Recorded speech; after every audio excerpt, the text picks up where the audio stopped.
السلام علیکم۔ نعمتوں کا استحضار اور شکر۔ رات کو سونے سے پہلے بیٹھ کر ساری نعمتوں کا استحضار کر لو کہ گھر عافیت کا ہے، الحمدللہ، بستر آرام دہ ہے، اللہم لک الحمد ولک الشکر۔ میں عافیت سے ہوں، اللہم لک الحمد ولک الشکر۔ بچہ عافیت سے ہے، الحمدللہ، اللہم لک الحمد ولک الشکر۔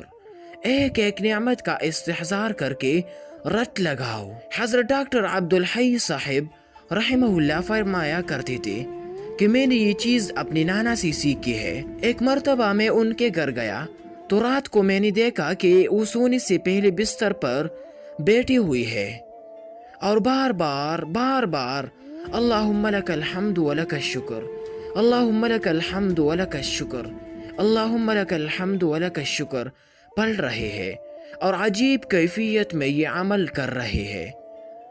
میں نے پوچھا کہ حضرت یہ کیا کر رہے ہیں؟ فرمانے لگا، بھائی سارے دن تو معلوم نہیں کس حالت میں رہتا ہو اور یہ پتہ نہیں لگتا کہ شکر ادا ہو رہا ہے یا نہیں۔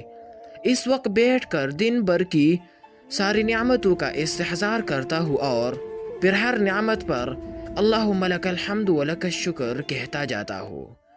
حضرت ڈاکٹر صاحب رحمت اللہ علیہ فرماتے ہیں دوستو کہ جب میں نے یہ دیکھا تو اس کے بعد الحمدللہ میں نے بھی اس کو اپنے معمول میں شامل کر لیا کہ رات کو سوتے وقت سب نعمتوں کا استحضار کر کے شکر ادا کرتا ہوں۔